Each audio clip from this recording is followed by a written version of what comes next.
I have always been here.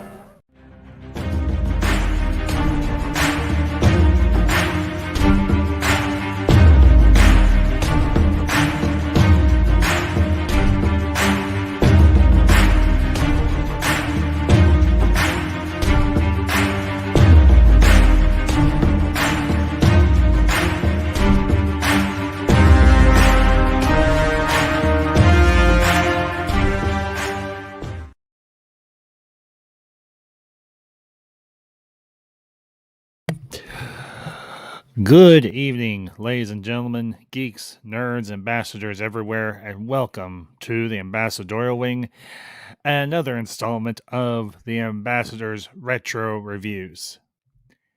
And I, of course, am your host, the Ambassador, and hope you all are having a great Thursday evening. Hope you've all had a great week, and we're going to be wrapping up the week tomorrow. And wanted to bring you all another installment, as I said, in my retro review series. I know this is a series I haven't done anything with in a little bit, but tonight we're going to talk about a pair of 90s classics, two films from the 1990s I absolutely positively love, and they both have a common denominator. They both star Sylvester Stallone, and in both films he plays a cop. And tonight, of course, we're going to be discussing Demolition Man and the rather campy, somewhat silly, but I think somewhat underrated Judge Dredd. And I, you know, as a child of the 90s, or rather as a teen that grew up in the 90s, I, of course, remember these movies very fondly and very well. And honestly, for me, these movies really encapsulate kind of the swan song of the 80s and 90s action hero film genre. And while one is, I think, regarded very fondly and very well, and that was, of course, Demolition Man, because of not just the characters, but also somewhat of the social commentary, which we are kind of living through right now, in terms of what things are like in the world in 2021.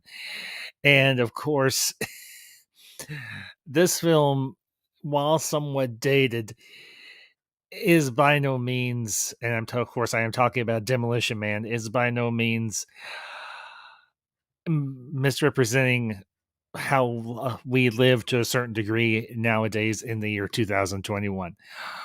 But yes, these both of these movies, as I said, share a common denominator. They star honestly a action movie icon of the 70s, 80s, and 90s, and that is of course Sylvester Stallone. And I will say this, I am not the biggest fan of Sylvester Stallone's movies. That is not to say that I dislike his films. I know a lot of people regard him for his role as Rocky and as John Rambo, but and while I don't dislike the Rocky movies, they're just not my thing. I do enjoy the Rambo movies a lot more. For me, these are two of his real standouts, and I know that to varying degrees they weren't terribly successful at the box office at the time, but they have retained a cult following in the aftermath of their release to the onto home video and and television and so on. But tonight we're going to spend some time. I am going to drop the link here in a little bit and everything, open up the chat, so if anybody pops in that wants to join me during this discussion, during this review, can do so. But I was asking myself, I've covered a lot of retro movies since I started this channel almost 2 years ago. And I was like, what are two films that I have not covered that I really want to discuss? And honestly, I had to say to myself, well, you haven't covered anything really by Sylvester Stallone. You really haven't talked about the Rocky movies. You really didn't talk about Rambo. Not, and like I said, not that I have anything, not that I have a personal beef against either one of those franchises. I don't. But in terms of Stallone's work in the 90s, these are, I think, honestly, two of his standout films for various reasons. One is kind of tongue-in-cheek funny, unintentionally funny, and one is just so absurd that it is hilarious. And that's, of course, I'm referencing Judge Dredd, because honestly, I never read the Judge Dredd comic books growing up. I was aware of them. I did read maybe I wasn't a let me rephrase. I wasn't a constant reader of Judge Dredd comic books to any extreme, but I was aware of them, and I did read a few issues or a few crossovers that they did with the character, and I liked it well enough. I mean, it wasn't a terribly awful um comic book. But when they announced that they were going to do a movie adaptation of Judge Dredd, it was going to star Sylvester Stallone and Rob Schneider and Diane Lane and several others, I was like, hmm. Now, I will say the trailer itself, the trailer was very interesting, because I remember the trailer fairly vividly. And me and Mother Ambassador talked, as we often did, about what movies we were going to go see during the month or during a particular week or what have you. And we were like, we both like Stallone and everything. So we were like, yeah, let's go check out Judge Dredd. And we did also we had a similar discussion when around the time when Demolition Man was getting ready to release in theaters, and we were like, yeah, we're definitely gonna check that one out, because it looked really interesting. And to the chat, Josh Bowen, Josh, it is good to see you. Thank you for being here this evening. Hope you're having a good day. I know you were here earlier this afternoon. Um, and when I did my Babylon 5 stream with the rest of the council and everything. Tonight we're spending some time with a couple of 90s classics. If you didn't catch my intro or anything, I am going to drop the link in the chat here in just a minute. So, Josh and another familiar face, Tyler M. Tyler, it is good to see you. It's been a little bit. Hope you're doing well. And as always, glad to see you. So, but to kind of open up the discussion uh, for tonight, I have to say, I know a lot of people are going to go, Ambassador, you could be talking about any number of things. Why in the world are you talking about Demolition Man and Judge Dredd of all things when there's so much other things? Well, for one thing, I like to diversify my content. And for those of you that have followed me for a long time now, you know that I love talking old school movies. I love talking retro movies from the 80s and 90s, my childhood, my adolescence, my teen years, and everything. So, yeah, of course, I'm going to spend some time talking about these things that I love. And I do love these two films. And I am an unabashed fan of both Judge Dredd and of Demolition Man. And I've got some time off, and I just yes, Josh, absolutely. 90s are awesome, so why not?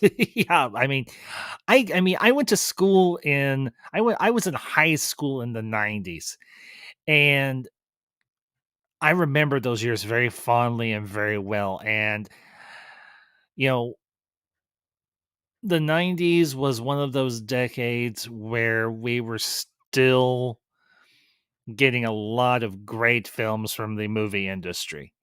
And not every single one of them were a hit. Not everything could be an Armageddon. Not everything could be a Heat with Robert De Niro and Al Pacino and all those, and Val Kilmer and all them.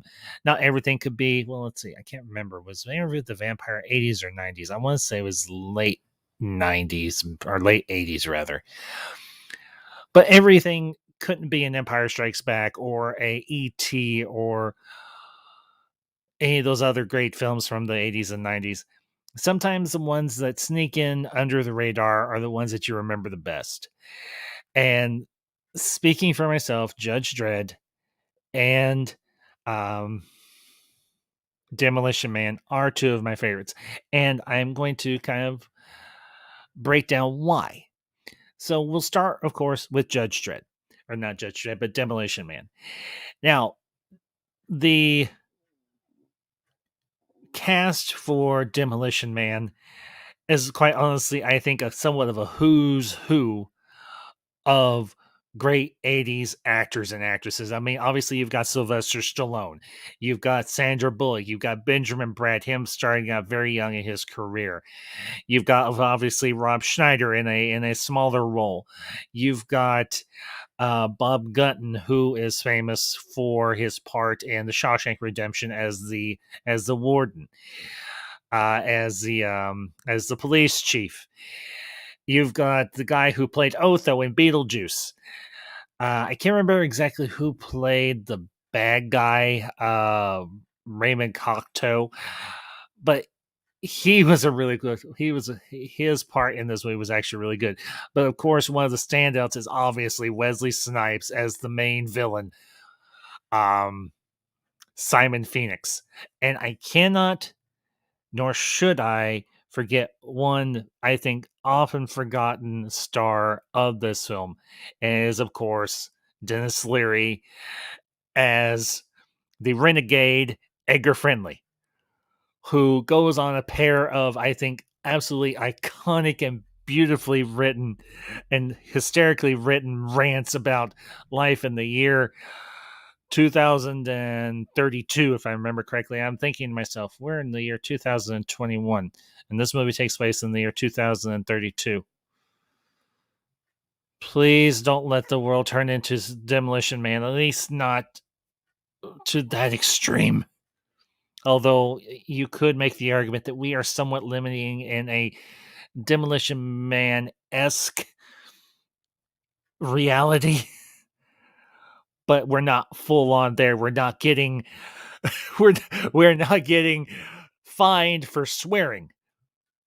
And I cannot help but, some of the swearing in this movie is is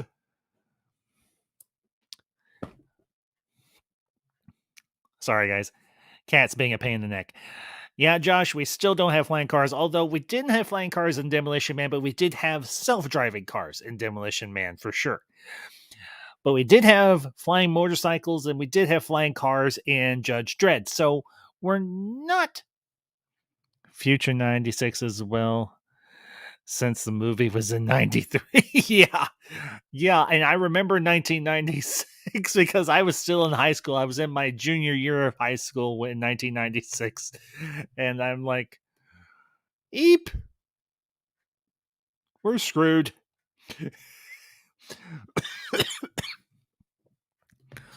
But getting back to Demolition Man, I have to admit, like I said, some of the swearing, how they wrote the swearing for this movie is absolutely hysterical. They took swearing and turned it into a art form. And when Stallone's character John Spartan gets defrosted, and he's like, "You don't have any toilet paper," and all the cops start laughing at him, and he's like, and he gets fined, and he's like, "Okay, this stream will probably go a little kind of obscene, but I promise it will be well worth it."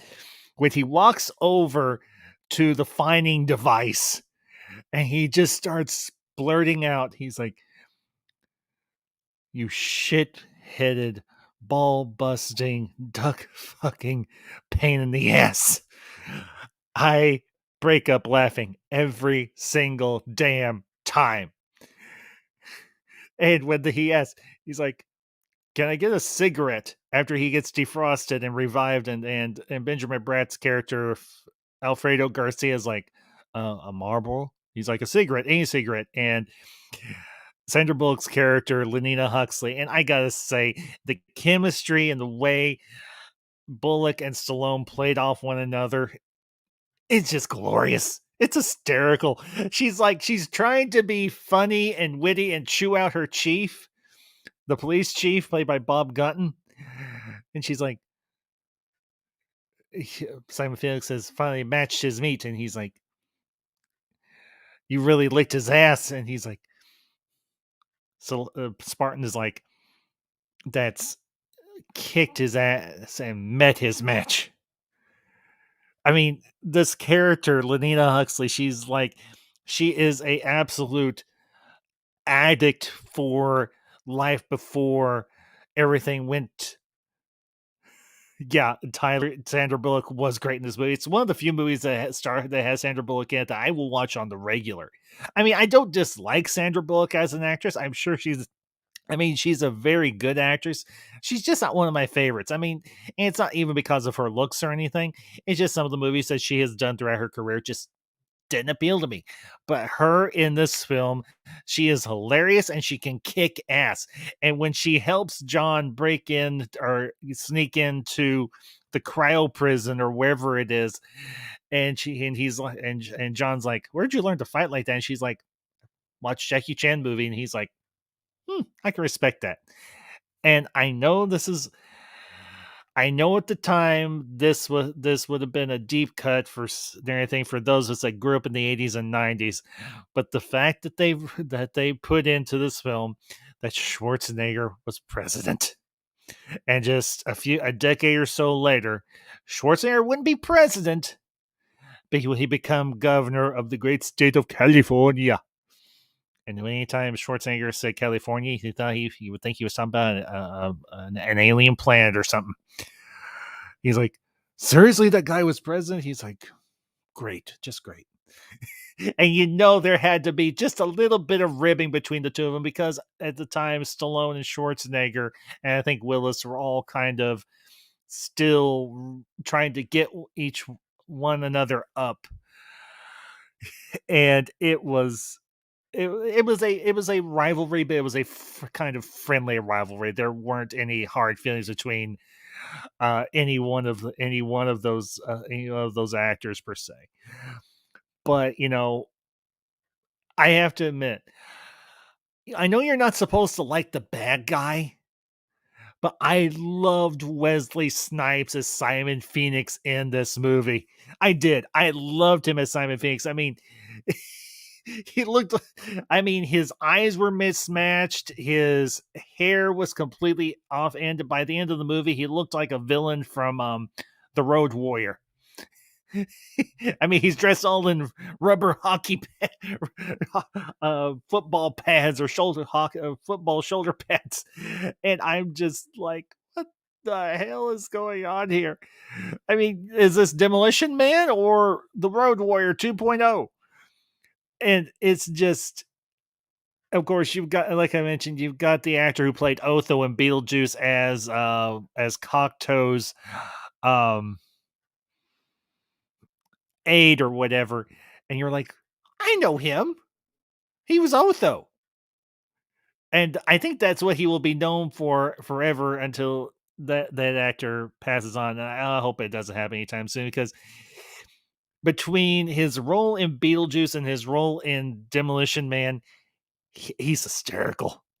He's like, hello, my name is Associate Bob. And I'm like, who refers to himself as Associate Bob? Why can't you just call yourself Bob? It's easy. I mean, okay. Here's a deep cut. What if Associate Bob is a far off descendant of Otho from Beetlejuice? It could happen. It could have happened. For all we know, that Beetlejuice and Demolition Man are secretly connected. It's a distinct possibility. So, and I'll bring up Tyler's comment here. Hold on one second, Tyler. Wesley Snipes was just villain, but also great character that represents us in the movie. Like, what the hell is this stuff? Well, and Tyler, that's actually kind of true because John Stallone's character, John Spartan, is kind of the same way. He's like, when Simon Phoenix convinces Cocteau to unthaw some more um criminals to help him aid in his taking down Edgar Friendly, and he's like, they're all sitting around that table in their headquarters or whatever, and Phoenix is like, I will welcome you gentlemen to the future. It's the year 2032. That's 2032. And I'm sorry to say, gentlemen, the world has become a Mickey-fied pussy ass version of itself. He's like, I want you to burn, I want you to pillage, I want you to rob, I want you to ransack, I want you to do all the great things we used to do way back in the day, and we're just gonna absolutely own everything. Because of course, when Phoenix escapes from prison, what's the first thing he does? He gets himself into trouble. And it's hysterical. And you have okay. And hey, Lewis Cox, good to see you, man. I'll pop your comment up here, Lewis. Hey, Ambassador Wing, Demolition is fan, but OG Judge Dredd is yes fun, but it's not a good movie in my opinion. Lewis, even here on the Ambassadorial Wing, we celebrate the absurd. And yes, I do acknowledge that maybe Judge Dredd is not the best movie, but it's still an enjoyable one. I will say it's one of those movies that's so bad it's good. I will put it in that category. It is so bad that it loops back around to good. But as I was saying about Demolition Man and Wesley Snipes' character, and and Stallone's character, it's just they're like. Well, I think Stallone says it perfectly when he's riding in the back of the car with Lenina Huxley and Alfredo Garcia, Benjamin Bratt's character, and he's like, "Someone put me back in the fridge," and you cannot help but feel bad for him. You really can't. You cannot help but feel bad for him because here this guy is. He's technically an old man now, but he still looks like he's still in his prime. And he was an officer and probably from the 70s through the 90s and before he got frozen. And he's like, what in the hell did I wake up into? Everybody's singing old commercial jingles like the Armor hot dog. And I just gotta say this, the radio DJ is like, you've all been requesting this all day long, so here it is, the Oscar Mayer hot dog song. And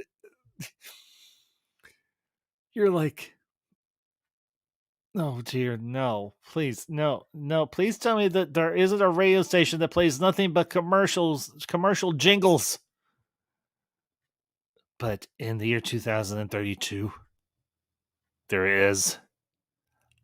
And I know it's not that far off. It's only like 11 years away. But I pray that never actually happens because I don't think I could necessarily live in a world where we have a radio station that plays nothing but commercial jingles and people are so freaking happy about it. I mean, if this actually happens, I am going to I may flip the hell out, and this very well may happen. I just gotta say it.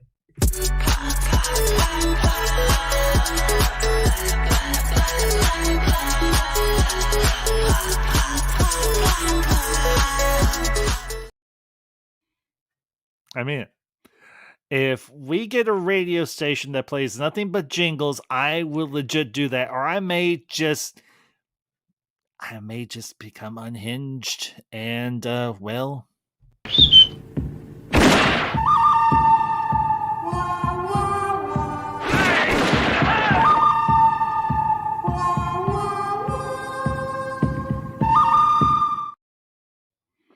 I will just go into the West.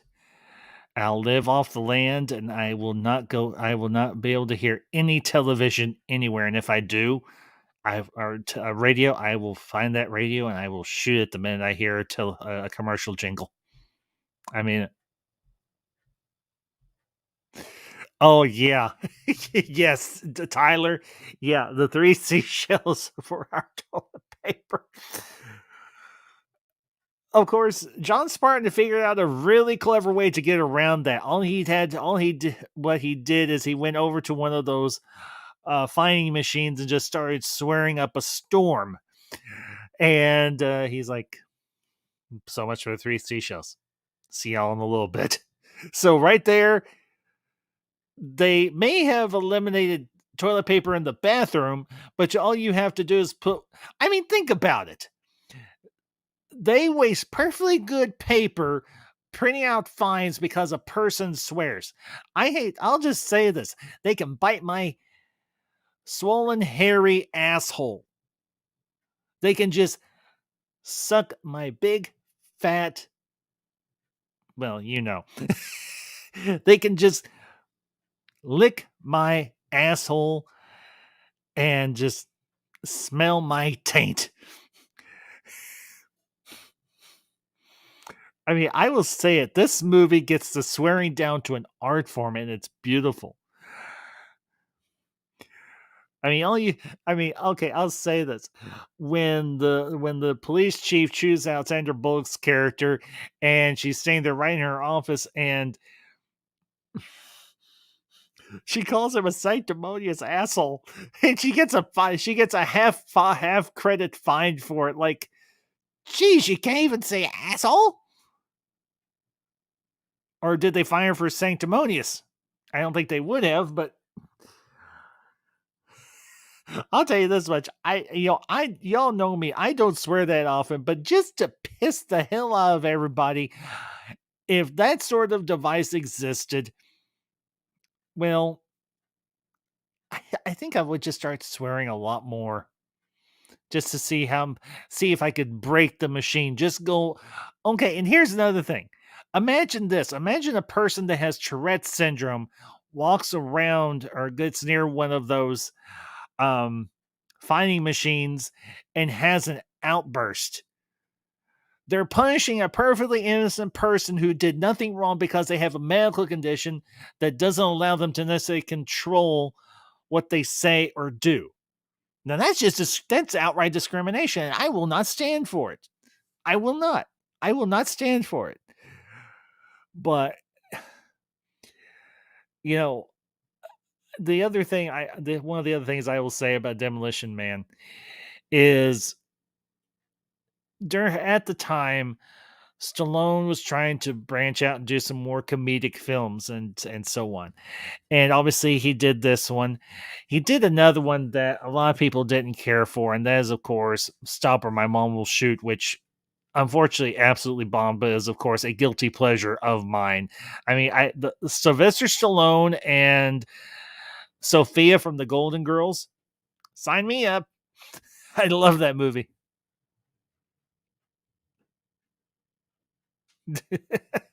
Lewis. Oh man, there might be a radio with nothing but commercial jingles, but I haven't listened to a radio in so long, so I don't know really. Well, for all we know, Lewis, there very well may be a channel on YouTube that plays nothing but commercials. And I just like no. Just no, no, no, no, no. That's not the type of world I want to live in. I don't mean that literally, obviously. But, the great thing about a film like Demolition Man, it really gives us the opportunity to take a step back and say, do we really want the world to turn into what do we see here? And I will quote Edgar Friendly, Dennis Leary's character. He's like, I'm seeing the future, and it is a 30-year-old virgin sitting at home in his pajamas, drinking banana chocolate shakes, banana chocolate smoothie, singing I'm an Oscar Mayer wiener. I don't want to live in that type of future. And a shout to the chat, to Snyder Steppenwolf. Good to see you, bud. Appreciate you being here this evening. Hope you're having a good day. Hope you're having a good week. And tonight, bud, we're talking about Demolition Man and the 90s Judge Dredd with Stallone. Tonight is Stallone night on the Ambassadorial Wing because here we celebrate the greats of the past, and Stallone is a great of the past as far as I'm concerned. But I gotta say it. I love Dennis Leary's character in this movie. He's like, I want to send the Greasy Spoon to decide if I wanted the the chili cheese fries or the I can't forget the other thing he says. He's like, I want high cholesterol. I want you bacon and butter and buckets of cheese. I want to smoke Cuban cigars in the non-smoking section.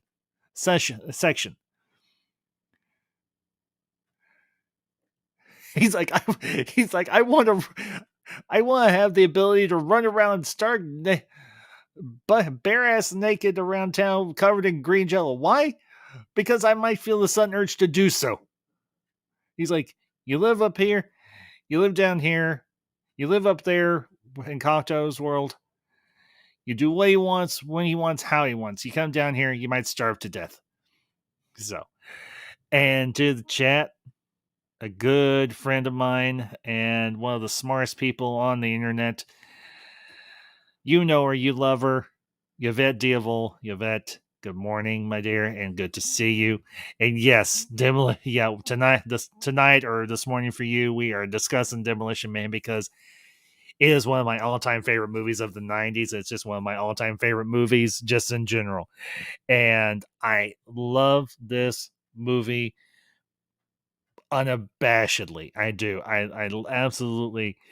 I've been saying here for the last 30 minutes, just gushing over how much I love this, how much I love Demolition Man. Talking about my favorite parts in it, talking about the absolute absurdity of it all. The fact that we live in the future where you get fined for swearing. I go broke just to piss people off. I mean, you think about it. When Simon Phoenix gets out of prison, he goes to find out what's going on in the world and figure out what he can do here. And everybody is just like triggering everyone around here. And Tyler, I will get your comments, man. But yes, guns in the museum and Taco Bell was the only franchise that survived the franchise wars. Yeah, Tyler, I will get to both of those things here in due course. And Yvette, I want to try a rat burger. Well, some of you may get this joke if you're familiar with my friend Enosh Fee. Some of you may not because, well, I was the one that created this joke. Yvette, if you want to try a rat burger, head on over to DC Burger. Come for the rat burgers, stay for the explosive diarrhea. Because we all know Doomcock cooks a mean rat burger. Just saying. Yvette, thank you for that opening. Oh man, let's see. Let's see. It's the three she shows that we never found out about. And you know what, Yvette? I think that's one of those answers that if we actually knew the reasoning behind it, it might drive us insane. But Yvette, here's the thing. I did mention this before you came in, and I don't know if you heard this. Unintentionally, they still have toilet paper dispensers, and you still pay for the toilet paper. You just have to swear so that you can go take a shit.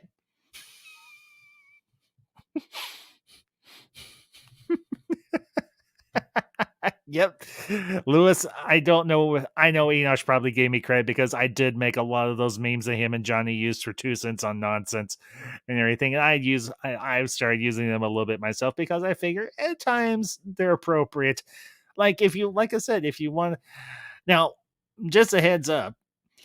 If you do have that rat burger and you're having a little issue getting it to pass through, well, where is it?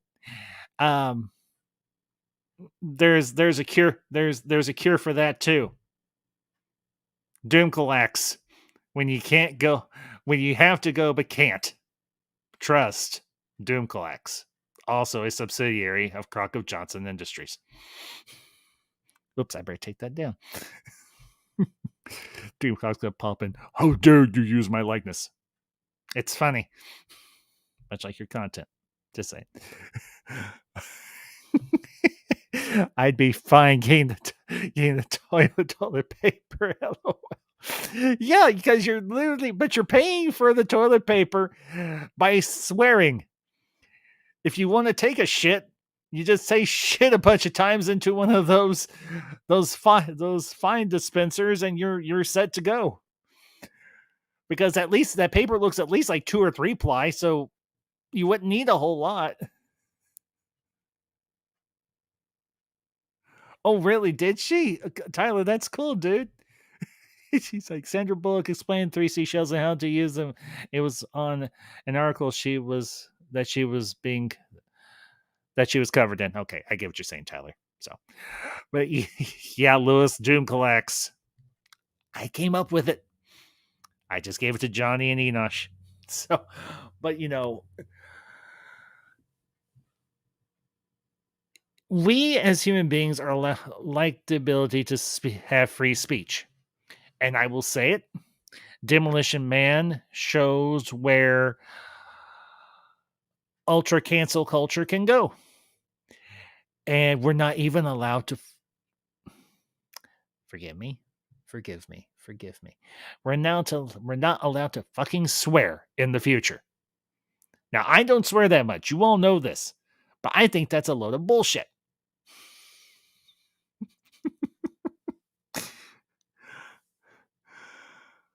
And I just, this dude Cocteau, well, you got half his name right. He is a giant dick. And he dresses like a deranged Papa Smurf or something. Okay, his clothes aren't blue. He dresses like a deranged monk.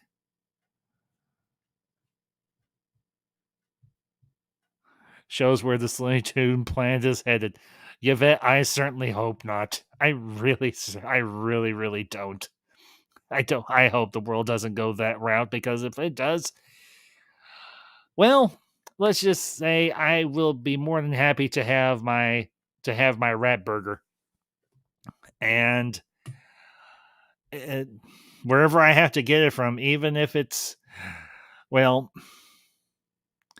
is from, where is it? Even if, for crying out loud, quit being a pain in my ass, stupid StreamYard. Even if I have to go to DC Burger, I'll be more than happy to do so in this particular instance, because at least maybe there I'll be allowed to swear, because I seriously doubt he would allow one of those fine dispensers to be placed in his establishment. Sorry. So, but I don't like the idea of some idiot in all white robes being like an evil Mr. Rogers, as Mr. Simon Fakes so astutely points him out to be. I mean, let's face it. Raymond Cocteau is essentially a evil Mr. Rogers. And of course, what happens? Simon Phoenix can't shoot him. So he's like, here, Jesse Ventura, you shoot him. Yes, Jesse Ventura makes a cameo appearance in this movie. He doesn't talk all that much. He laughs and he looks evil and he's bald and he's got a beard and he's dressed like a villain from The Road Warrior. But still, it's Jesse Ventura. He's credited in the movie. So, but and I have to say this. If kissing is illegal in the future, yeah, Yvette, I know he does. And this Raymond Cocteau guy, I guess, fancies himself as the new Ultra Pope. New Ultra Pope. Oh, honey, please forgive me. I'm not trying to make fun of the church. But he does this. I mean, okay, I'm just gonna say it. The real main bad guy in this movie, Raymond Cocteau, he is 100% a dick. And it's in his freaking name. I mean, how absurd of a name can a person have? I mean, good grief. But I did want to address Tyler's comments. Welcome to the Hall of Violence. Yes, Lewis, I understand that, but you know what? If we're getting fined for freaking swearing, that's a step too far. I mean it. If you can't even say shit or damn or bite my asshole, then there's something seriously wrong with the world. I'm just saying. I mean, that's just a level of policing that just is unwarranted. I mean, anything that's bad for you is viewed as illegal. I'm like, are you serious? You can't have sex, you can't kiss, you can't have red meat, you can't have chocolate, you can't have spicy food, and yet the only surviving restaurant in the future is Taco Bell? That is gotta be. Yeah, that is perfectly fine, madam, and thank you for popping in tonight or this morning, and I hope you have a great day, and we'll see you next time. And hey, guys, make sure you smash the other living crap out of that like button, and if you're enjoying the stream thus far, and thank you all for being here tonight. I mean, I have honestly missed just sitting down with you all and just talking about some movies. I know I talk about a lot of different things on here, but I've missed just the simple joy of sharing my love and my thoughts on these old movies. And I'm glad y'all are here tonight. I mean, it really means a lot that you're here. And I hope you enjoy this as much as I do. But I've got to say, how absurd is it that the only restaurant that survives in the future is Taco Bell, but you can't have spicy food? That. Thank you, Josh. Truly appreciate it. But it seems absolutely absurd and somewhat of an it seems somewhat just like, what the hell? All I can have is Taco Bell, but it's still gonna taste like shit. I can't even put any hot sauce on it, or fire sauce, or mild sauce, or anything. Son of a bitch!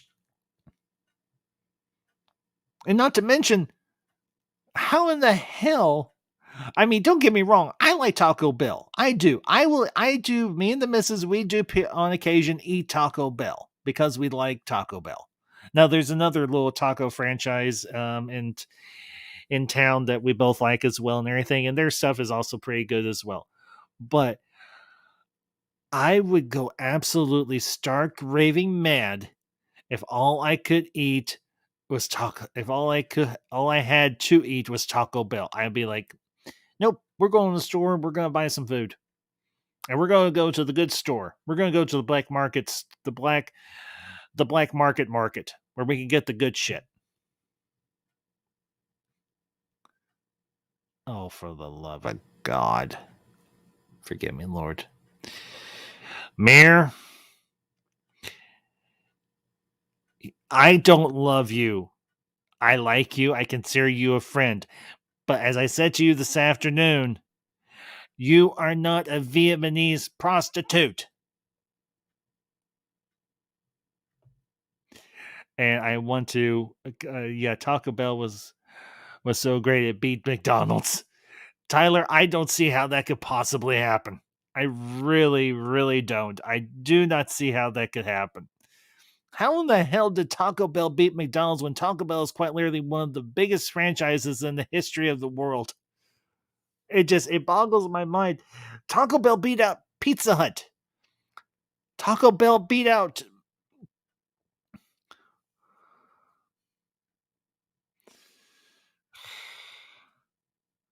Mir. You brought this on yourself. Oh my freaking gosh. Now it's a stream. My good friend and fellow geek and just an awesome all around guy. You know him, folks, and you love him. Mr. Enosh via Poindexter Lounge. Enosh, good to see you, my friend. Thank you for popping in tonight. Yes, Pizza Hut won the franchise wars. I will fully endorse that. Of course, anything would be better. I mean, Pizza Hut is way better than Taco Bell, but Taco Bell is way better than this establishment right here.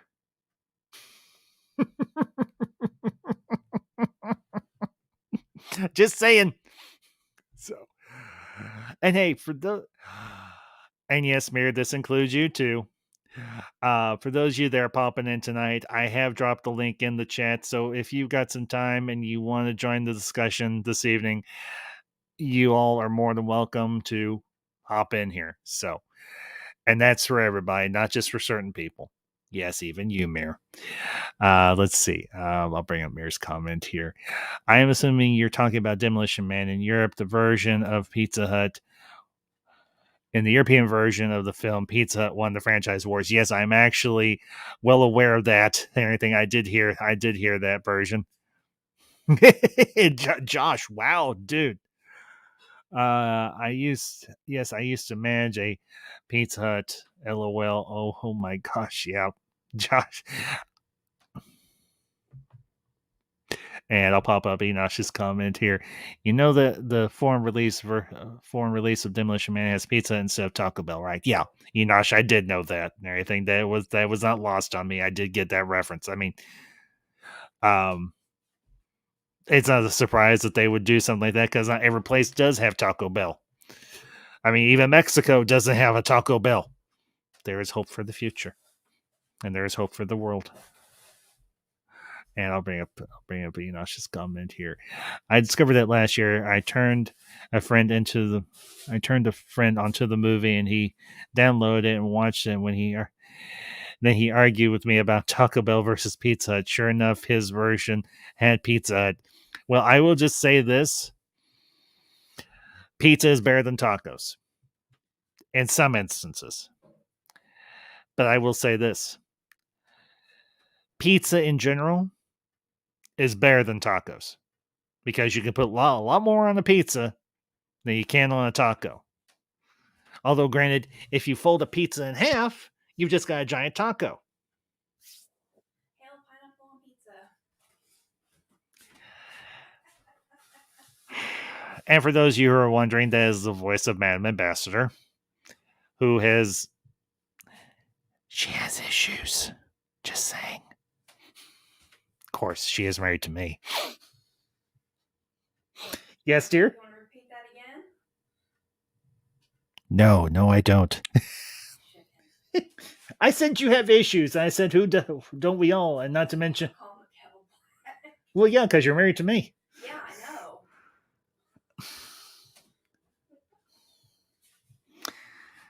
This truly has become a family show. Why have one ambassador when you can't have two? Let's see. Here, Josh Bowen. Afghanistan has a Pizza Hut. Don't know if they do anymore, unfortunately. And let's see, Mir, bring up your comment here, my man. I have the European version. If you look really carefully, you can still see the Taco Bell logo. Pretty funny. Yeah, I would imagine.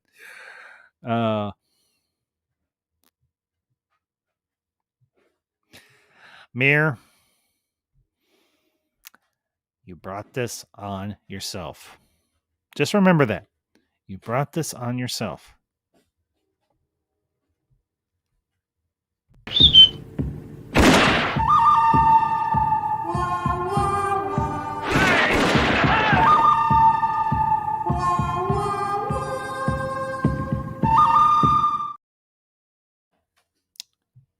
Told you, Mir. You brought it on yourself. Mir, I don't love you. I like you. I consider you a friend, but I don't love you. So just drop the love crap. It don't work here. But I'll tell you one thing I do love. The banter between John Spartan and Simon Phoenix.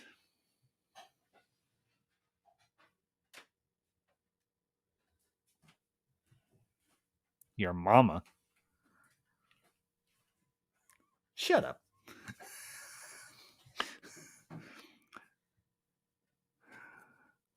I love my wife, but she can be a pain in the neck sometimes. Just like Mir.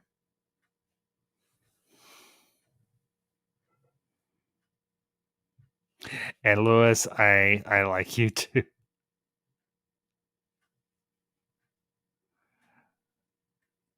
Shut up, Mirror. Stay out of this. Ain't none of your business what me and the missus say to each other. Oh, where the hell did the stream go? Oh, that's right. Mirror showed up.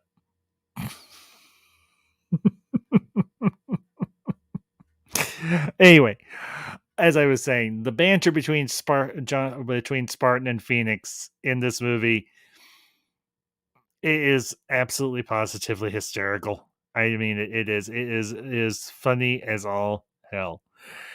And when they're in that preserved area of Los Angeles in the museum, and I mean, I know the one-liners in it are so damn cheesy and corny, but it's somehow they're dated by the time this movie comes out in the 90s, but now in 2021, they absolutely positively have circled back around to awesome again.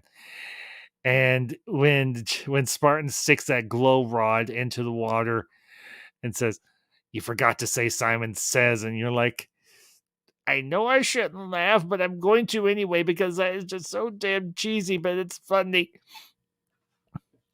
I mean, and I will say this as well. For his age, I am very impressed that Stallone did the majority of his own stunts for this movie, and also how the gunplay and the shootouts, how well choreographed they all are, because it's not just your regular humdrum shootouts during this movie. There's really some interesting there's some really interesting stuff that they do.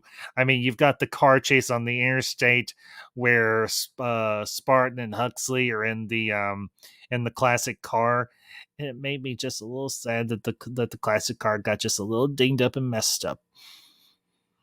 You heard a classic car, you are more or less dead to me. And when Spartan finally kills Phoenix at the end by freezing him in liquid nitrogen, and then he's like, that doesn't surprise me, Mayor. I mean, he's old school, he's hardcore, and he'll go out that way, and that's why we love him. And when he's when he's fighting Phoenix on the police cruiser, and it's absolutely off the walls absurd what happens when Phoenix jumps out and Spartan's trying to gain control of the vehicle, and it turns. Oh dear Lord, I feel bad for Stallone.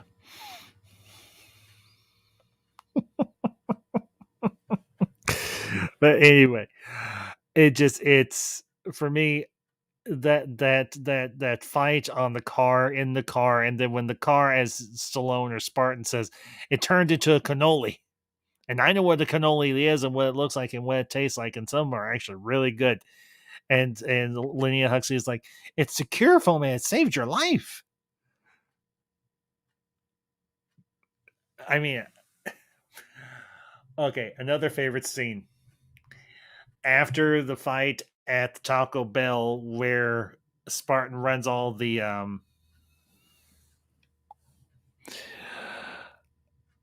when she's like, you're probably well aware of the connection between elevated stimuli and sex. And she's like, she's like, do you want to have sex with me? He's like, you right now? Oh yeah. So, and I'll bring up Tyler's comment here. 1 second, Tyler, my man. The beginning of the movie reminded me a little bit of Terminator Spire going after Phoenix, that big bad war zone. Yeah, Tyler, I can understand where you're coming from on that one. I'm like, holy crap. The world looks like, well, crap. Everything's on fire and people are running amok.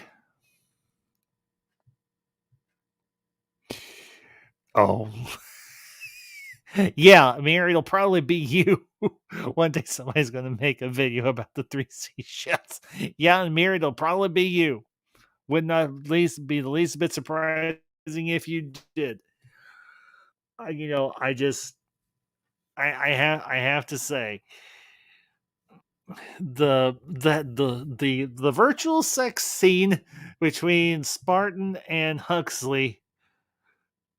He's like, "What the hell do you call this?" She's like, "I thought you wanted to make love." And he's like, "Is that what you call this?" She's like, "Well, what do you call it?" He's like, "The wild mambo, the hunka chunka." She's like, "Are no longer done." She's like, "Ew, fluid transfer." She's like, "Even kissing isn't condoned." Yeah, I'm thinking, you can't kiss, you can't have sex. Man, this future is just getting worse and worse by the minute. I mean, yeah, you have to live underground and you may starve to death, but at least you can bone if you're if you're around Edgar Friendly and his bunch.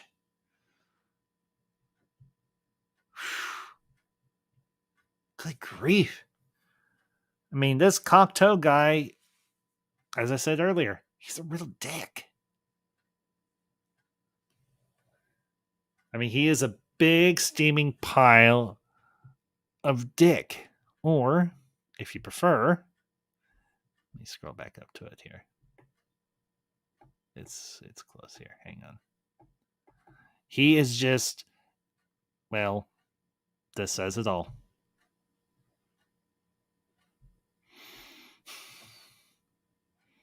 Raymond Cocteau is this. I mean, hell, his name, part of his name is in that. Just saying. Let's see.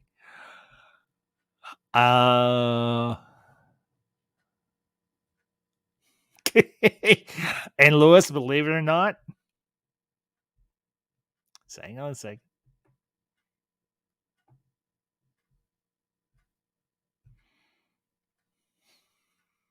He is also a big flaming pile of Max.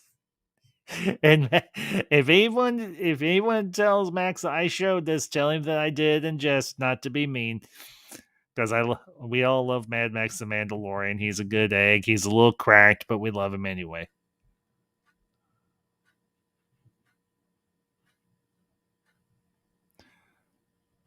Oh, Tyler, are you serious? OG plan was Sandra Bullock would have been Spartan's daughter and would have had a Star Wars reference, and I could probably figure out what the reference would have been. John, you are my father.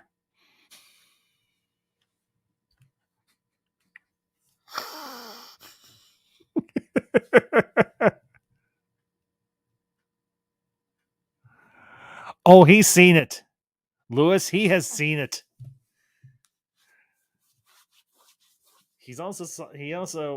I'm pretty sure I shared it on, I'm pretty sure I shared it on Twitter, and I tagged him in it.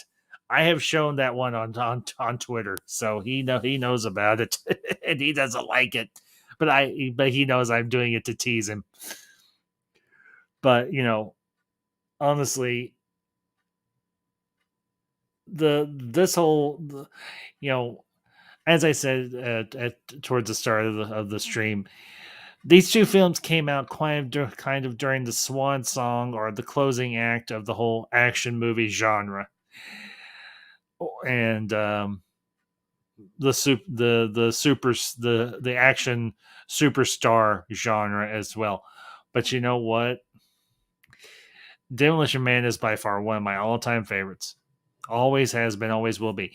And for those of you who may not own it on physical media, which I do, I know I'm not saying that to brag.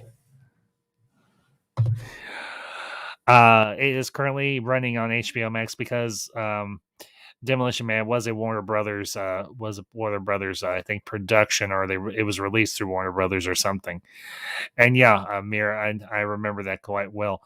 Let's not forget, Dredd and Demo both have Rob Schneider in them. Yeah, although Rob Schneider's role in Demolition Man is not as big. Although I will say this, he's like, we're police officers. We're not trained to handle this type of violence. And I'm thinking, what the hell has happened to the police force if they're not allowed to deal with violence? And then you have that one lone officer who goes, And you're like, this isn't 1898. This isn't bare knuckle boxing. You're dealing with a trained killer. You're dealing with a psychopath. That, of course, is Simon Phoenix. And Phoenix is even like stupid. Excuse me. Sorry. But honestly, it's just it boggles my mind that the police force in the year 2032 would be reduced to handing out citations for people who break curfew or who swear too much. I'm like, when the first, I remember the first time I watched Demolition Man, I'm thinking, man, the future sucks ass. And now here we are in the future, and I'm thinking, man, right now kind of sucks ass. I mean, it's not entirely all bad. There is some good right now, but I'm just glad we don't live in Demolition Man world. I would not have fun at all. I mean, granted, I don't smoke. I drink rarely. I don't really swear a whole lot, but the food thing and the sex thing, you take away food, you take away sex. What the hell are people supposed to do with themselves? I mean, for all we know, even using food as a substitute, let's just say it. Jason Biggs from the first American Pie, he'd land in the cryo prison. Jim Levinstein, you are hereby sentenced to 20 years in sub-zero rehabilitation. Your crime? For fucking a pie.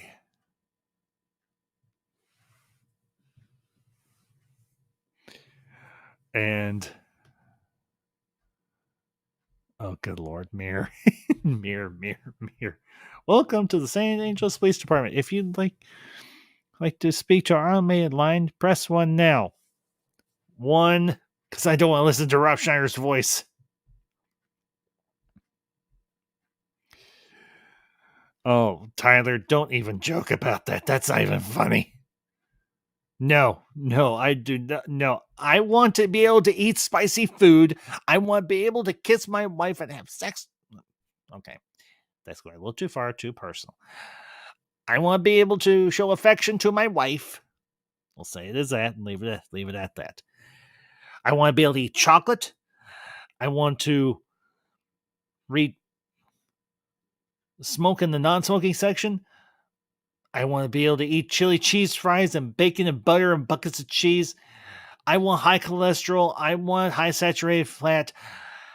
I want to have the freedom to be able to run around my hometown, stark mother naked, covered in, well, it wouldn't be lime jello. For if it was me, it would be strawberry jello. Because, well, I don't like lime jello. Lime jello is nasty, but strawberry jello is actually very good. I don't want to live in that type of world, and I will do everything in my power to make sure it does not happen. The first time I see some sort of device that finds me for cussing,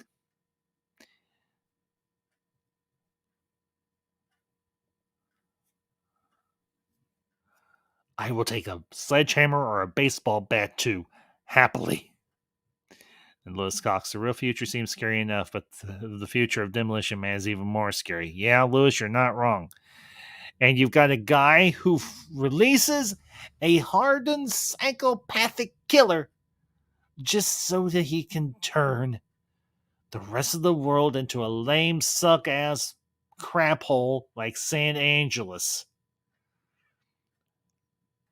This is going to seem very extreme, but I think it's appropriate here. I would rather run around with my crotch on fire and a broom handle shoved up my ass than live in the future depicted in Demolition Man. No freaking way.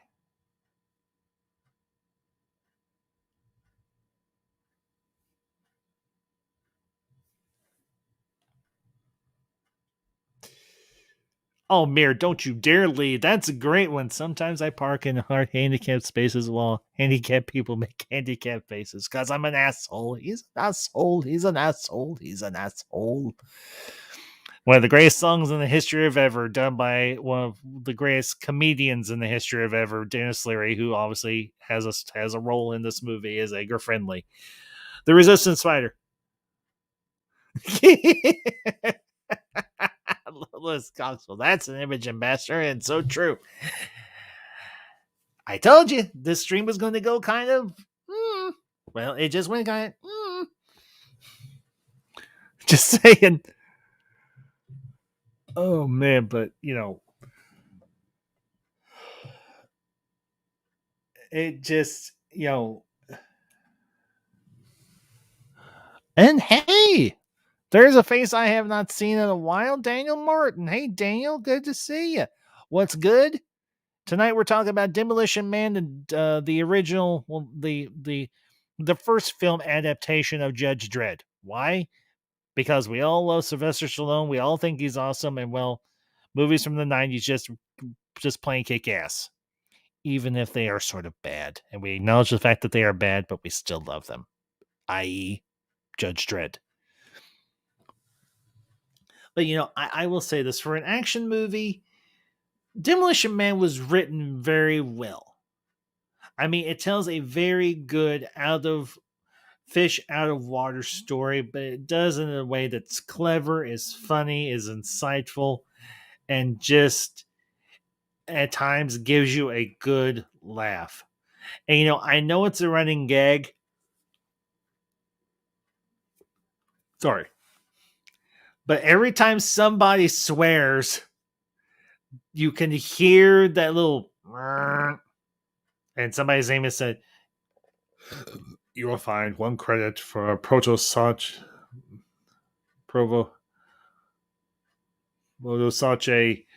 violation of the verbal morality statute.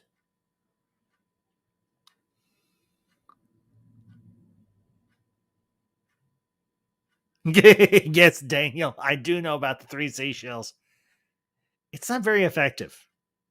And as I mentioned before you came in, Daniel, they unintentionally created a toilet paper dispenser, which you pay for the toilet paper because you are fined, but all you have to do is say shit a half dozen times and you've got enough toilet paper to wipe your ass.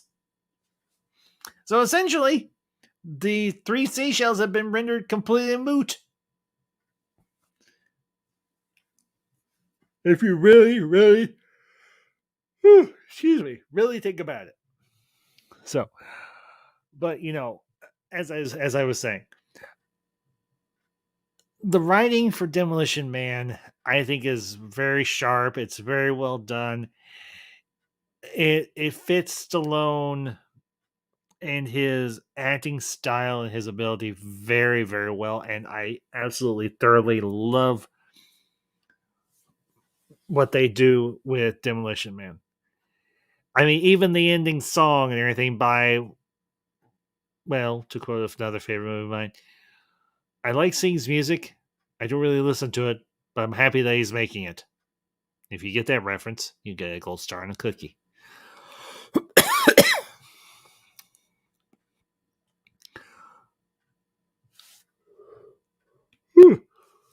Sorry, guys. I've been up since 3:30 this morning, so I'm not like bored or tired or anything, guys. It's just it's 8:00 here. I've been up since 12. Let's see, 3 to 3 would be 12 hours. 5, 6, 7, 8. I've been up roughly 14 hours, give or take. So, but that's beside the point. Hey, Neon Sci-Fi. I actually tend to mix up Demolition Man and Judge Dredd. I guess Stallone insisted he not wear the helmet or something. Daniel, he does wear the helmet part of the time in Judge Dredd, but he doesn't wear it the whole time in Judge Dredd. No, neon sci-fi and neon sci-fi. It is good to see you, man. No, actually, I didn't figure out how the three seashells were, but I did figure out a substitute. And yes, I will say this again. And if for those of you that have been here, I'm sorry, I keep repeating this, but I think it's a good solution. You know how you get fined every time you say a cuss word in Demolition Man? Just swear a bunch of times, and you got your toilet paper. Go do your business, and you're done. Simple as that. So screw the three seashells. Just go cuss. If you feel guilty about having free paper, well, think about it this way. You're paying for the paper because you're being fined for cussing, essentially. So there's the way around not having actual, actual toilet paper. Didn't get the reference, but that's true. Daniel, okay. Daniel, I don't know if you've okay. It's in Demolition Man, it's set in the future where everything is PC. You can't swear, and every time you do swear, you get fined for it. There is a device in every single building and every single office that prints out a ticket if you cuss within earshot of it. Essentially, what Sylvester Stallone's character, John Spartan, does is he cusses and it prints out a ticket every time. He's like, well, so much for the three seashells. I'll see y'all in a little bit. So that's essentially the reference, Daniel. So, and I hope that helps. But, I as I was saying, the writing for this film was actually, I think, really, really outstanding. I mean, it's funny, it's insightful. Well, Neon, we don't know exactly how much a credit is equivalent to our money nowadays. So it could be as less as $1 and up to upwards. Well, it could be less as, yeah, Daniel, both movies have Rob Schneider in them. Of course, Rob Schneider's role in Demolition Man is a lot less than it is in Judge Dredd. And I am going to discuss Judge Dredd here in a little bit. But we don't know how much a credit is worth, but you could figure maybe $1, maybe $2 or something. Or it also could be dependent on just the severity of the swearing that the person is doing as to how much they're fined.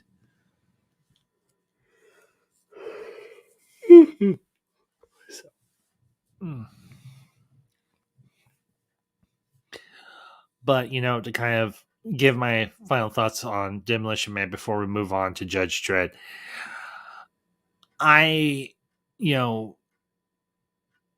for me, Judge Dredd is up there in like my top 30 of all time favorite movies. Well, maybe not top 30. Let me say top 20 of all time favorite movies.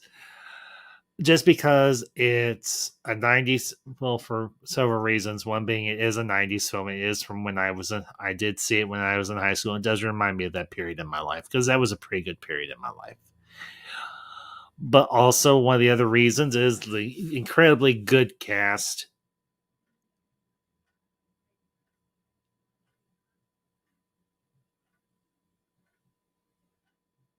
Yeah, Daniel Martin, pretty much. Yep, you got it. But I think the great thing about Demolition Man is no matter whether you've seen this movie once or 10 times,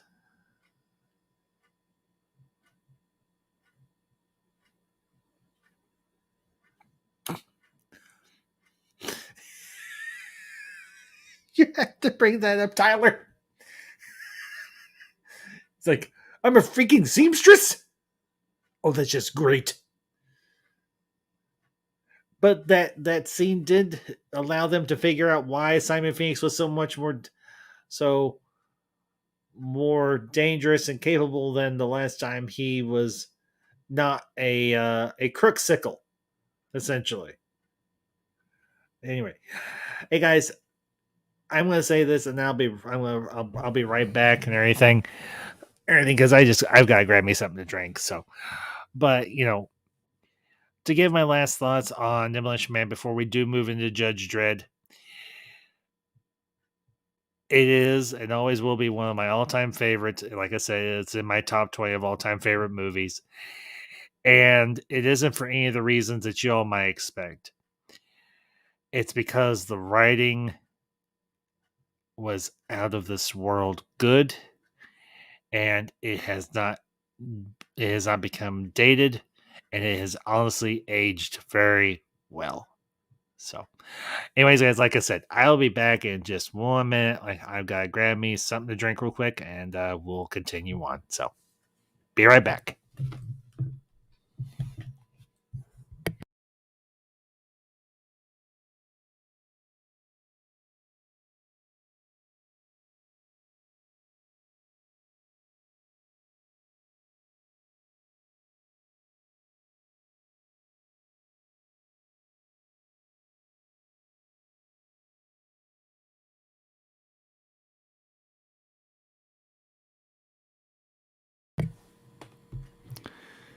And I'm back, obviously.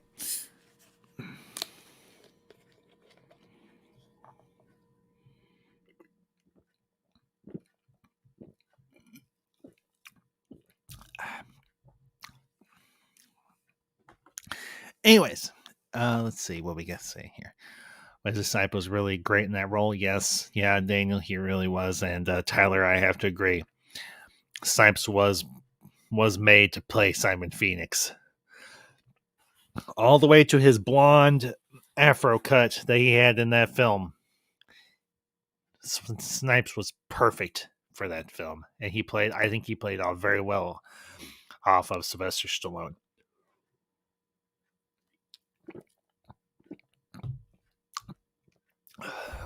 Well, Lewis, when I need to move, I can still move, and I can move with the best of them. Not to mention our kitchen's not that far away from our living room. So, but anyway, moving on to the second topic of the night, and of course, that is Judge Dredd.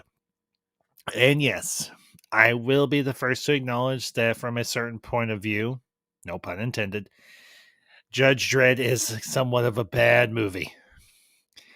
But for me, anyways, it is one of those movies that is so bad that it cycles back around to good again. Just because of its cheesiness, of its corniness, of its unintentional goofiness, but also because of the cast. Of course, you have Sylvester Stallone. You've got Diane Lane as Judge Hershey.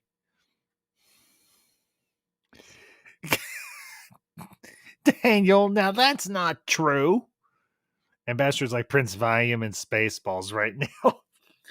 Hey, like I said, I've been up since 3 a.m. this morning, so you cut me a little slack, Daniel, okay? I mean, I'm still here, I'm still going, and I'll keep going for as long as I can go. But the nice thing is, tomorrow, I get to sleep in. And there is much rejoicing. So, but anyway, Judge Dredd.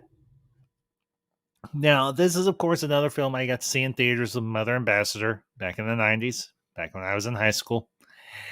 And like I mentioned before any of you got in here, I was not terribly familiar with the comic book that the movie was based on. I was aware that there was a comic book called Judge Dredd, but I didn't really read all that many issues of it, so I went into this kind of blind.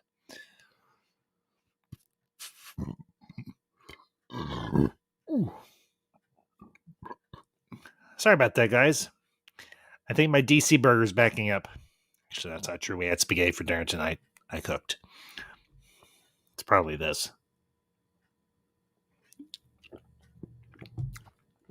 But of course, as I mentioned, the cast of Judge Dredd, while the movie is silly, it has a top-notch cast. High school. Oh, how old is Ambassador? I'm 30. Lewis, I turned 43 last week.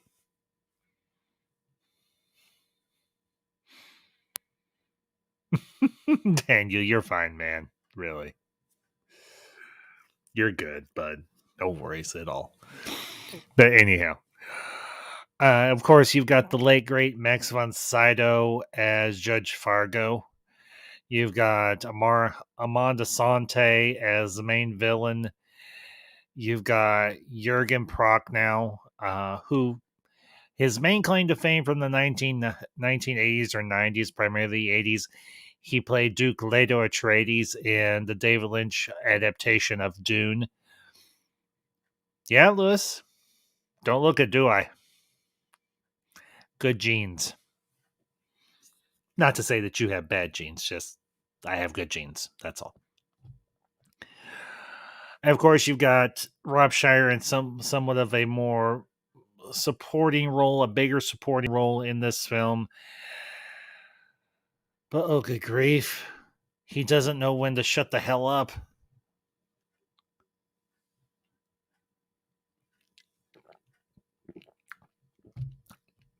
But I will say this about Judge Dredd.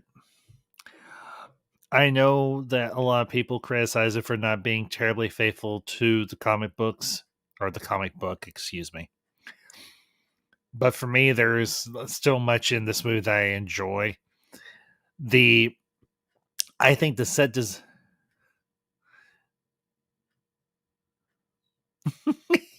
Daniel, yeah, Coke me, belch too, Ambassador. Makes me belch. I get you. Lewis, I'm glad you are, man. Truly. So, but I have to admit, I know Demolition Man is a bad film, but it's a guilty pleasure. It's one of those movies that I know is bad. I acknowledge the fact that it is bad, but I still find some good in it. And I think there are some good moments in it that are too over the top. And it does offer very interesting commentary about what if we streamlined our judicial system to having one person that was judge, jury, and executioner. And I think when you have a person or a group of people that deal with that sort of thing on a daily basis, it does tend to warp them. And what you see in Judge Dredd is an individual who was quite literally born and bred to be a judge, or what the future context in this alternate future would indicate a judge would be. And I think that's where the real interest in this film for me kicks in, because it's not the futuristic cities, it's not the goofy costume design choices. It's the commentary on what happens when you have an individual who is tasked with being the all three branches of the judicial system wrapped up in one person. And that, for me, right there, is what makes Judge Dredd so interesting. Not to mention the fact, and hey, I think it's pretty much understood here, but there will be spoilers for this. The fact that that Dredd and his brother, played by Armand Asante, were bred to be judges. So they quite literally don't know anything else than being a law enforcement officer. And that, for myself, is a really interesting concept, and something that I think is worthy of discussion. Because these two individuals, Dredd and what was the name of Armand Asante's character?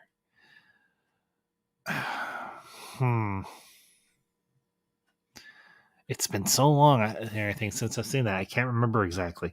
Well, anyway, Armand Asante and Judge Dredd, their two characters, Stallone as Judge Dredd, their two characters weren't actually born. They were engineered in a lab to be the ultimate judges. That they would be the absolute best of the best of the judges. But unfortunately, what you have end up happening is one brother is mentally stable in terms of Dredd, whereas you have the other brother in terms of Armand Asante's character, Rico. That was his name, Rico. And if I talked about it long enough, I would figure it out. I would remember it. But you got these two individuals who have been bred from birth to be nothing more than judges that serve the city. That's the long and short of it. And I think the fact that Rico acts out and becomes deranged and upset over the fact that he was engineered in a genetics lab and bred and born to be just a servant of the legal system in the mega city. I think that can wear on a person, because if you rob us of our ability to make a choice on what we want our lives to be and how we acclimate and associate with others, that can have a very negative impact upon people. And clearly we do see this in the movie. But the other thing that we see is a jealousy of sorts with Rico, with Armand Asante's character. And that's one of the things I really found of interest, because we have to ask ourselves, what would happen to us if we found out tomorrow that we were robbed of our choice of what kind of future we are going to have down the road? Would we turn into the very worst version of ourselves? Or would we potentially turn into turn into the best version of ourselves? And yeah, Daniel Dredd. I am the law. Rico. Law.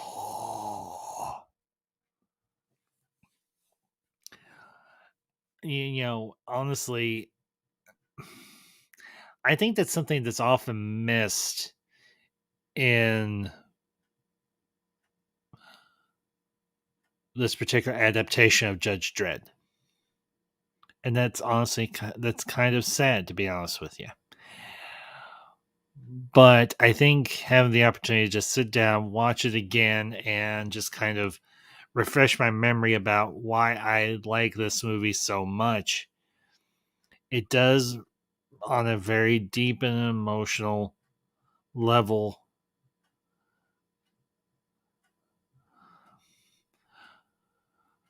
it gives us an idea of why we shouldn't put all of our eggs in one basket when it comes to the judicial system, because it can cause a person to go insane like Rico.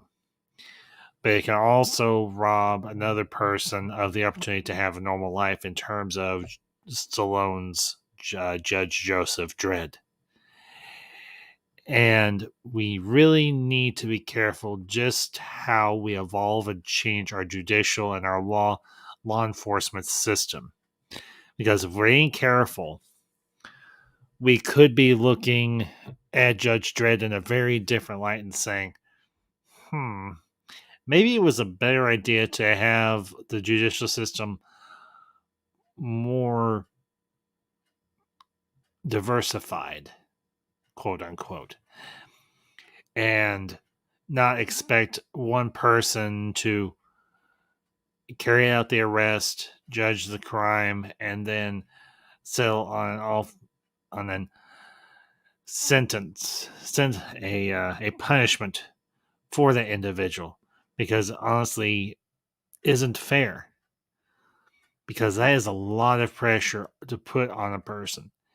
And we as individuals, as human beings, we're not necessarily all wired that way.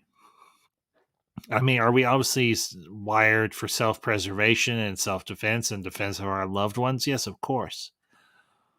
But what we get with Dredd is this whole idea that these two characters, Stallone and Armand Asante's characters, were deprived of that opportunity. They were told from the time that they could understand, you will be a great police officer, you will be a great judge someday. And to drum that sort of thing into a person's head at such a young age, excuse me, is very detrimental to a person's personal growth. And yes, I know I'm kind of not really focusing on the movie all that much. I mean, I've said the parts that I particularly care for, but I'm more interested in the message or the idea behind the whole movie and potentially the whole franchise. Because I don't know if they ever did continue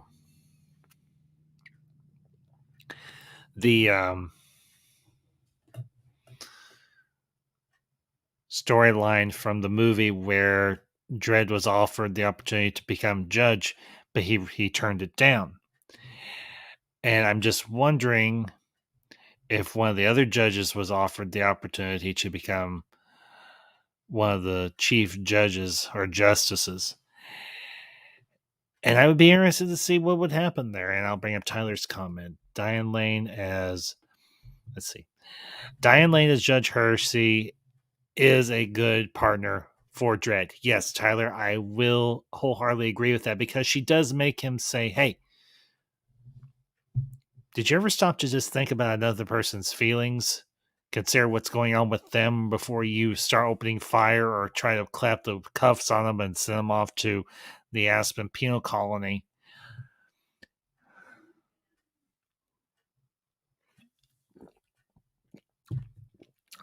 And that, for me, right there, is one of the other interesting aspects of Judge Dredd.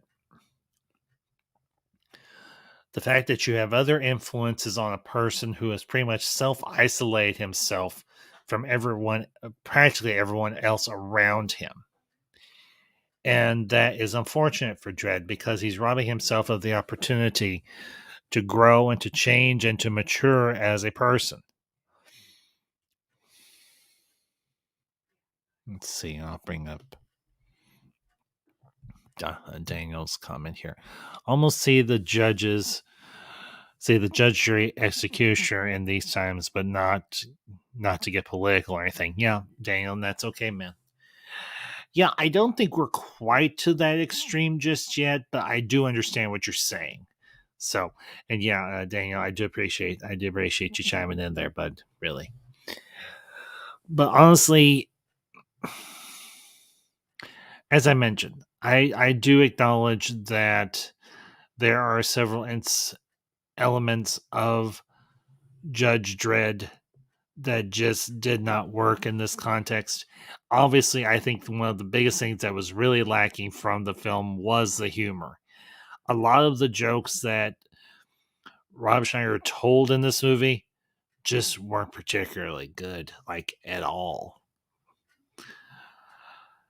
And I think the comedic elements of Demolition Man were much more in keeping with both Schneider's and Stallone's style of being comedic. I think if they had played it a little more deadpan with Stallone and maybe played it up a little bit more, or maybe even toned it down just a little bit for Schneider's character, it might have gone over a lot better. But again, that's just me. So, but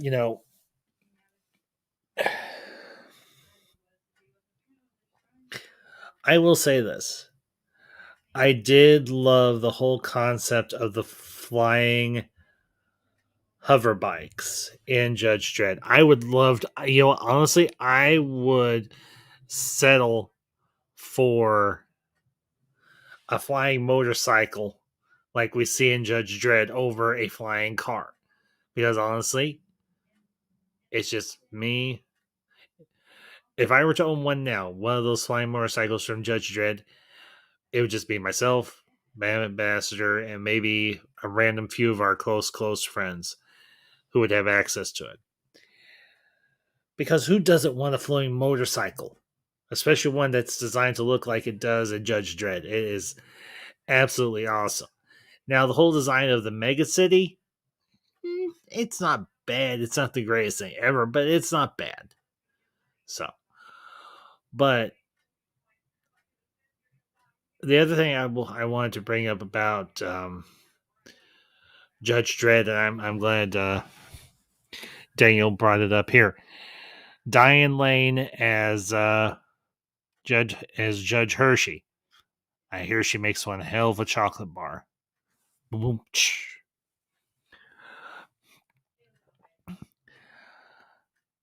She does her best to try and not only defend Dredd during his trial for taking the fall for the deaths of those two tourists. I thought Diane Lane's role in that was actually very, very well done. I mean, I think that's honestly one of the strong points or stronger moments of that movie. So, and I'll bring up Tyler's comment here real quick. 1 second, guys. Reminds me of the Attack of Clones or even some of the Star Wars vehicles. Yeah, like the speeder bikes from Return of the Jedi. Yeah, Tyler, I do get what you're saying there. I think they operate on a different type of principle compared to the Star Wars universe. But yeah, they're still cool. They're still a cool design and everything. And I will say, I do like some of the special effects work that's done in this movie. I know that it's the 1990s. They don't have all the technology that we have right now, or at least not to the level that we have it right now. But in terms of some of the more practical effects, like with the flying cars and with the flying motorcycles, and of course the ABC robot that Rico reactivates, that's being held in the pawn shopper's home, or not home. Okay, apparently having trouble on Twitch again. What else is new?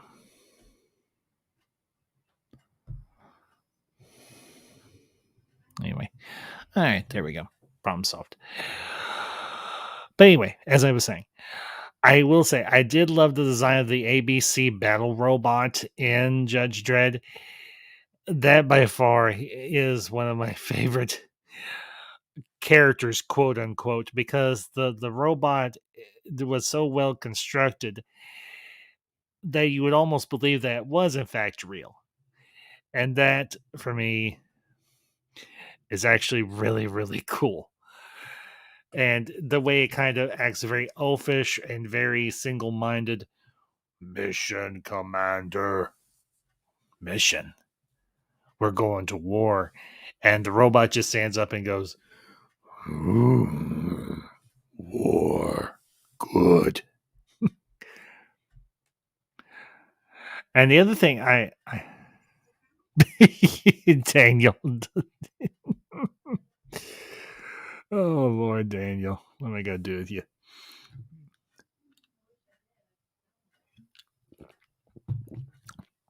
The other comment I will make about Judge Dredd is this.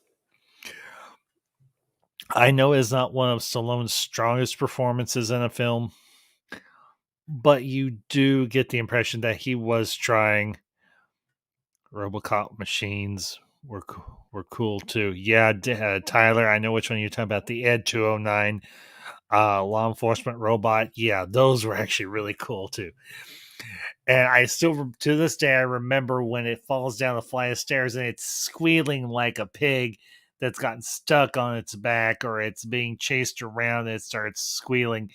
And you're like, okay, a robot that sounds like a pig. That's a new one. And it's just, with the ABC robots, or the one, it's sitting there in that pawn shop, and the pawn shop owner is like, oh, it's non-functional, just like my wife. Yes, the humor in some instances simply did not land. It crashed and burned, and it did so badly. But I will say, when it comes to some of the more serious moments in the movie, Stallone's performance and the performance of some of the other actors and actresses does really shine through. It does. And I think that's what takes a movie like this and brings it the full circle of badness to so bad it's good, back to good again. Because any movie can have crappy visual effects or special effects or whatever, but if the dialogue and the story are strong, then the audience is going to be sold in on it. And I will tell you all, full transparency as always, I did thoroughly enjoy Judge Dredd. I mean, I acknowledge the fact that it isn't a perfect movie, but honestly, for me, that's okay. Because I don't need every movie that I see to be an absolute 10 out of 10 best of all time forever and ever. I'm willing to look past the flaws and imperfections of a film and see what I can find within it that is good. And I will say, like I mentioned earlier, the commentary on, is it a good idea to give a person ultimate authority to decide the fate or the life and death of others? And if you do that, what kind of effect does it have on that person? And the other thing I will remark upon, because obviously Dredd still cares deeply for his brother, even after the fact that he finds out that they are clones that have been grown in a cloning tank, essentially. And when you see Stallone's face when he realized, when Max von Sydow's character, Judge Fargo, tells him just a little bit before Fargo passes on, that him and his brother are essentially experiments to see if they could create a brand new breed of judges. It's absolutely positively gut wrenching. And hey, Daniel, dude, that's fine, man. I mean, it's been a little bit since I watched this too, but it hasn't been terribly long since the last time I watched it. I mean, Judge Dredd, I do enjoy, as I've just said, but it's not a movie that I watch on a regular basis all the time. And as I was saying before, the whole idea of forcing two brothers to turn on one another and fight it out to see who's going to have ultimate control or who's going to relinquish control of the entire city government is a very intriguing one, because you're dealing with the dynamics of family, you're dealing with the concept of ultimate power and so on, and you just have to ask, would I go as far as Rico did to make an army of clone assassination or law enforcement individuals to carry out the letter of the law to such an extreme degree where people can't do anything that they normally would do in regular life? And that is a truly frightening notion that we could at some point go down that road. And I hope that I'm never alive to see it. I hope that no one I knows or cares about has to go through a world like that. But it is what it is. So, but I am gonna probably wrap up here in a few minutes, guys. But I do want to make a couple more comments about Judge Dredd before I do wrap up. I will say I do acknowledge the fact that the costumes are a bit over the top and kind of campy, but they are relatively faithful, at least with the helmet and the shoulder pads and everything, portions of or parts of the costuming. They are very faithful to the comic book um, artist renditions that we've seen throughout the years. And I think Stallone, as a pick for Judge Dredd, wasn't necessarily a bad one. Can I really think of anyone off the top of my head that I think might have done a better job as of right this moment? No, I can't. That's not to say that there isn't an actor or actress either still acting or dormant and anything that could carry off the role just as good as him. But I think what Stallone brought to that role is a level of believability. And that is not an easy thing to do in a fantastical world like Judge Dredd.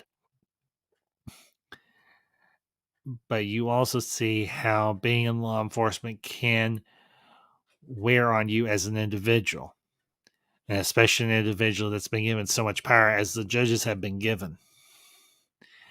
And at the end of the movie, after he has resolved the conflict with his brother Rico, some of the police officers come to him and say, we've come to a consensus and we want you to start up the judges again. And Dredd says, I am a street judge. That is my job. That is my function. And that is very much to be admired. Yeah, Daniel, exactly. They had the same genetics, just two opposing sides of the spectrum. Yeah, Daniel, you got it right on the head, my friend. Well done. So, and it also goes to show that just how powerful the feelings of jealousy and resentment can run in a family, and in particular between two brothers, or a brother and a sister, or two sisters, whatever the case may be, whether they were genetically engineered or not. And we have to be careful not to rob people of their humanity. I think that's what I've been trying to get at with my comments on Judge Dredd. We cannot, nor should we, rob a person of their humanity to fulfill any need that is perceived as for the greater good. Because in the end, it can come back to bite us in the ass, just like it almost does in Judge Dredd. If it wasn't for Judge Dredd stopping his only brother. So, but anyways, guys, like I said, I think we're going to go ahead and go wrap up for the night.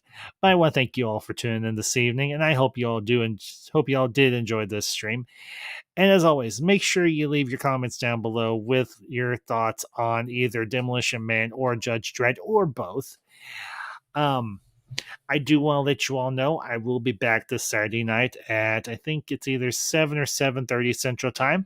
I'll be bringing you all another ambassadorial editorial Let's Talk, and this Saturday night we'll be discussing Marvel before the MCU. And thank you, Tyler. I appreciate that. I like I said, I hope you enjoyed yourself. I hope this was a nice little change of pace and everything from whatever you've been getting into this week. And everything, just a nice way to unwind. And as always, if you come across this video and you are not a part of the ambassadorial wing, check out some of my other content or just check out this video. And if you like what I'm doing here, and you want to support this community, you want to become a part of it, hit that subscribe button. And I do want to let you all know one thing. I've been kind of saying on this for a while, but it's nothing bad. For those of you that have followed me for a while, at least since last year, you all know that I have been working on kind of part one of a passion project of mine. And it is a fan fiction set in the Star Wars universe. And it is my version of how I would have wanted to see the sequel trilogy play out. I am nearing the conclusion of writing part 3 of my fan fiction. I'll be working backwards.